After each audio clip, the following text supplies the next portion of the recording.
We've come to Luke 22, starting verse 54. It's the night before Christ's crucifixion. It says that Jesus was arrested behind me in Gethsemane, and they led him and brought him right here to where we're standing. This model behind me shows the scene of the fire with Peter warming himself in the darkness. And they kindled a fire, it says in verse 55, in the midst of a courtyard much like this, and sat down together, and Peter sat with them.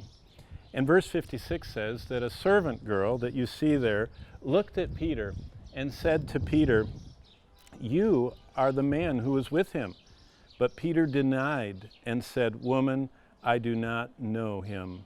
And after a little while, another said, "But Peter, you are one of them." And Peter said, "I am not." And after an hour, another said it, and thus the third of Peter's denials of Christ. And Peter said, "Man, I do not know what you're saying." And immediately while he was still speaking, a rooster crowed. The lessons from this event on Christ's betrayal and denial by Peter are amazing.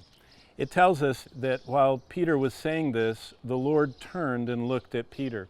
And then Peter remembered what the Lord said. While Peter was down here, worried, fearful, and denying Christ, Jesus was up on the upper balcony being mocked, the scriptures say, being slapped, being hit, blindfolded, and cruelly treated. Yet the whole time he was up there, he was watching Peter down here, and he was praying for Peter's strength while he was suffering. A lesson from this spot that is so moving to me is that Jesus always knows where we are. Jesus always is watching us. Jesus told Peter, "Be careful, the time is coming and you're going to betray me." And Peter said, "No, I'm not going to betray you." And Jesus was showing him in this passage that he is in control, that he knows every event surrounding our lives. And Peter saw that when Jesus turned, as it said, and immediately while he was still speaking, the rooster crowed, just like Jesus had said it would. And the Lord turned and looked at Peter, and then Peter remembered the word which the Lord had spoken, how he had said, "Before the rooster crows, you will deny me 3 times." And the scriptures say that Peter went out and wept bitterly.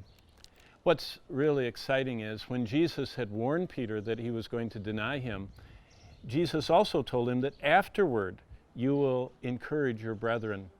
What Jesus was promising is, though he did deny Christ, he did have an offer of a new beginning, of forgiveness, of having a second chance, which we'll see when we're in Galilee at the end of our series when Jesus restored Peter.